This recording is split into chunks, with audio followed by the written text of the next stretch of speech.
Ed ora parliamo di un progetto finanziato dalla Regione Veneto, il progetto Safety Kit, percorsi di cultura sulla sicurezza negli istituti scolastici. Vediamo il servizio.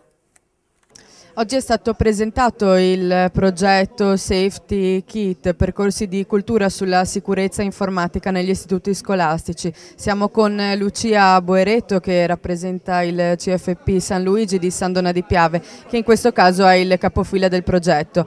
Ci racconti un po' di cosa si tratta? Allora, si tratta di un insieme di interventi a carattere informativo, formativo ed educativo, rivolti ai ragazzi che frequentano le scuole medie, prima, seconda e terza, di 13 scuole medie del territorio del San Donatese e comuni limitrofi, dove andremo a gestire delle attività attraverso le quali l'uso dello strumento informatico, intendendo per tale non solo il computer ma anche la rete, diciamo internet, ma anche le modalità di social network, possono diventare non solo un ambito di conoscenza e di apprendimento, ma soprattutto un ambito in cui il ragazzo in modo consapevole sa gestire una dimensione relazionale. In dettaglio le didattiche dovranno rendere il ragazzo protagonista e dovremmo alla fine del progetto, verso maggio-giugno 2013,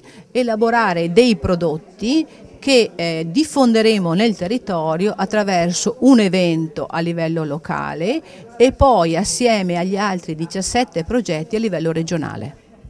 Bene, il progetto coinvolge quasi 4.000 studenti, ma è importante perché coinvolge anche i genitori degli studenti. Ci saranno degli incontri informativi e formativi, dei percorsi veri e propri di apprendimento.